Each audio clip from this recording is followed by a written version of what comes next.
Assalamualaikum warahmatullahi wabarakatuh. Materi pembahasan kita masih di listrik syarah. Kemarin kita sudah mempelajari mengenai kuat arus listrik. Hari ini kita lanjutkan di hukum Ohm. Kenapa namanya hukum Ohm? Tentu saja karena hukum ini yang pertama kali menemukan dasarnya adalah Pak Ohm atau Pak George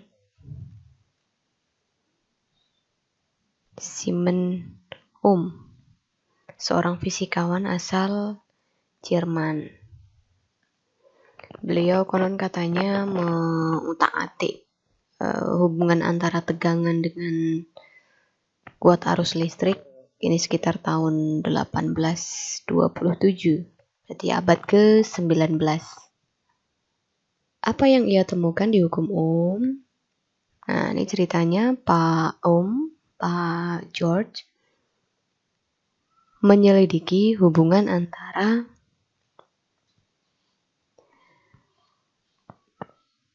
tegangan suatu rangkaian, hubungannya dengan kuat arus yang dihasilkan. Nah, agar kita tahu bagaimana itu bunyi hukum Ohm, mari kita coba saja seperti apa yang dicoba oleh Pak Ohm, tetapi kita menggunakan simulasi.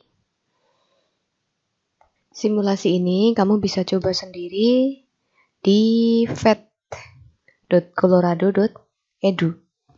Kita mengambil yang circuit construction kit yang DC, direct current.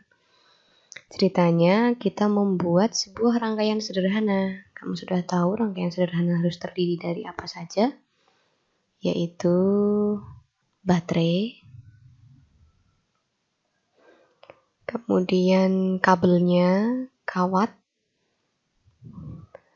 Ini ceritanya kawatnya tidak ada hambatan dalamnya, sehingga nanti kalau kita mau membuat dia menjadi suatu rangkaian harus ada hambatan eksternalnya, hambatan dari luar berupa lampu ataupun resistor. Nih, bisa lampu, bisa resistor. Katakanlah 10 ohm. Ini juga sama. Jadi silahkan mau pakai yang mana saja. Saya sedang ingin pakai lampu saja biar kelihatan nyala kalau ada arus. Hambatan lampu pijar ada di filamennya ini. Di filamen di dalam sini. Ada yang berpijar gitu ya, ada kawat kecil. Nah, di situ hambatannya. Nah, misal kita hubungkan begini, atau biar manis kita kasih saklar, kasih switch.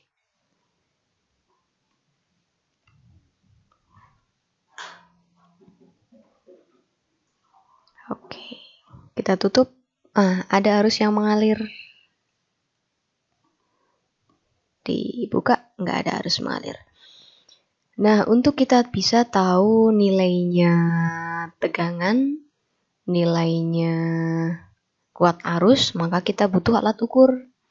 Alat untuk mengukur tegangan listrik atau beda potensialnya namanya adalah voltmeter. Nah, mari kita gunakan voltmeter. Ini dia.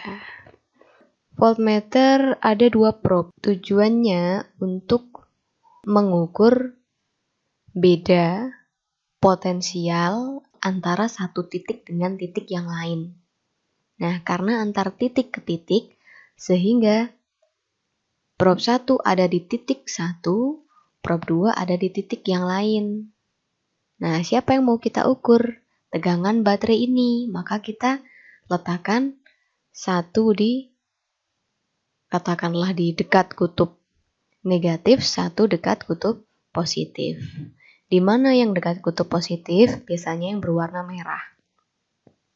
Yang berwarna hitam berarti yang dekat dengan kutub negatif. Maka akan menunjukkan angka di sini. Ini adalah besarnya voltase dari sumber tegangannya. Kok misalnya kita kebalik, nggak masalah. Nanti akan diberitahu, min, berarti probe kita kebalik. Atau kita mengukur antara titik ke titik sama-sama di kutub positif. Nggak ada voltase di sini. Beda potensialnya kosong, sama potensialnya.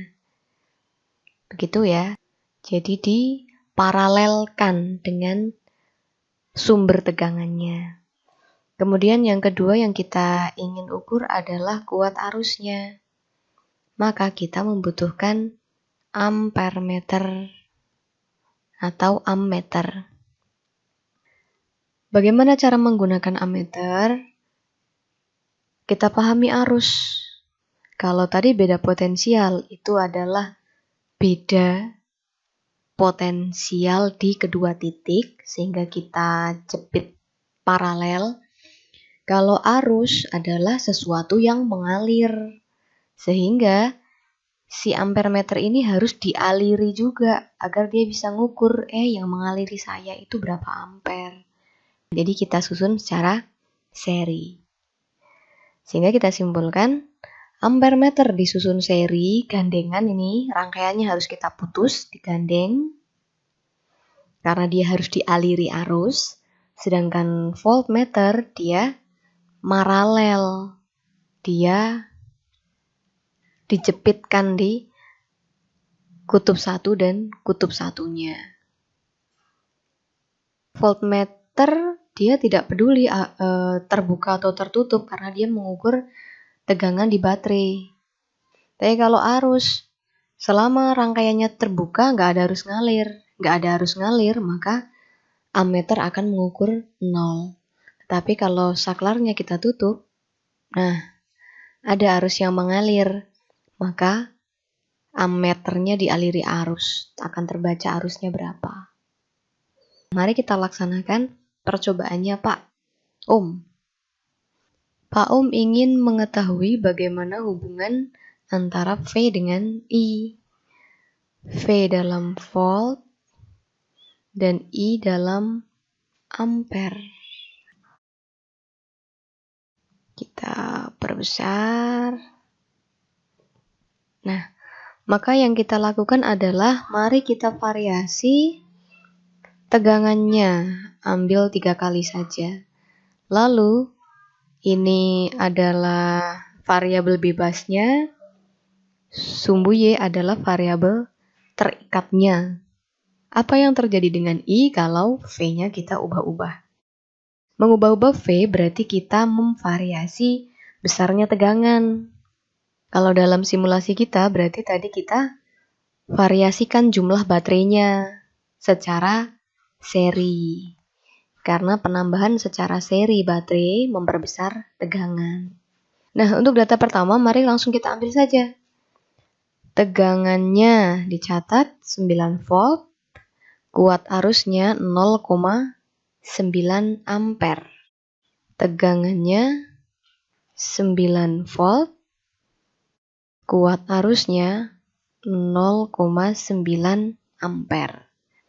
Kita ambil satu titik pertemuan. Nah, ini dia. Variasi selanjutnya, kita tambahkan baterai.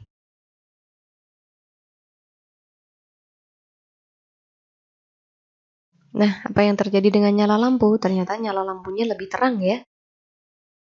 Mari kita catat. Tegangannya terbaca 18 volt. Kuat arusnya 1,8 ampere. Kita catat. 18 volt, 1,8 ampere. Oke, ketemu sebuah titik. Lanjut. Tambahkan satu baterai lagi. Kita hubungkan secara seri. Seri artinya positif ketemu negatif, positif ketemu negatif, demikian seterusnya. Ternyata nyala lampunya semakin terang nih. 2,7 ampere. Voltasenya kita letakkan di pojok sini, pojok sini. 27 volt 2,7 ampere. 27 volt 2,7 ampere. Nah, katakanlah kita sudah menemukan 3 titik. Nah, ini juga yang ditemukan oleh Pak Ohm. Ternyata semakin voltasenya besar, semakin kuat arusnya juga besar. Sehingga ia menemukan sebuah sebuah garis sebagai persamaan grafiknya yang merupakan persamaan garis lurus. Katakanlah begini, aduh jelek. Ini dia. Inilah hubungan antara V dengan I pada hukum Ohm. Apa maknanya? Coba kita cek nilainya nih. Ini berarti gradien ya. Kita cari gradien.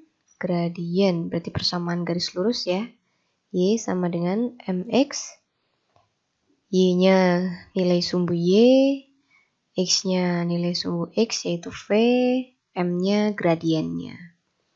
Y-nya I. M-nya gradien. X-nya V.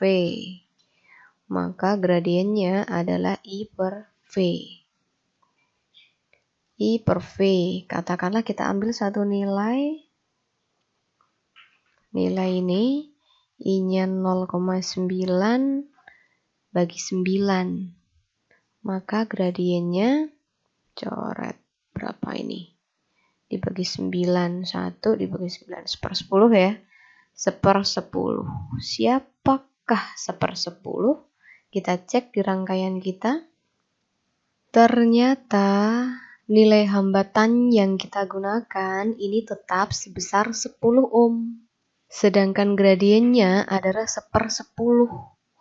Maka kita bisa simpulkan bahwa grafik ini adalah 1/R.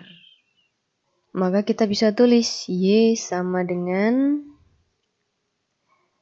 MX, Y-nya tadi I sama dengan 1/R kali X.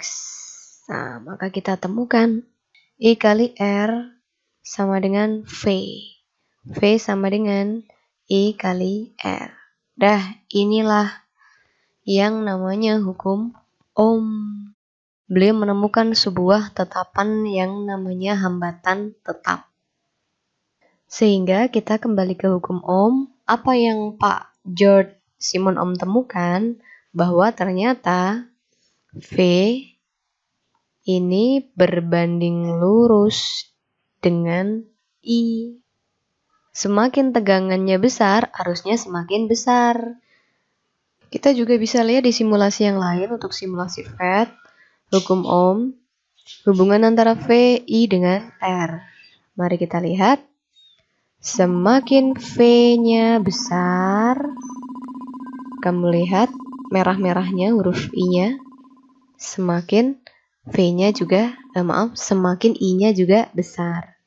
Kalau V-nya kita kecilkan, semakin tegangannya kecil, arusnya juga semakin kecil dengan R tetap. Tapi di sisi lain, seandainya kok R-nya kita ubah-ubah, semakin hambatannya besar, arusnya semakin kecil, I-nya semakin mungil. Hambatan dari rangkaian kok kita perbesar, arusnya susah mengalirnya. Tapi kalau hambatannya kita perkecil, hambatan rangkaiannya kita perkecil, nah arusnya semakin besar, mengalir semakin deras. Oke, bisa dipahami ya? Itu mengenai hukum Ohm.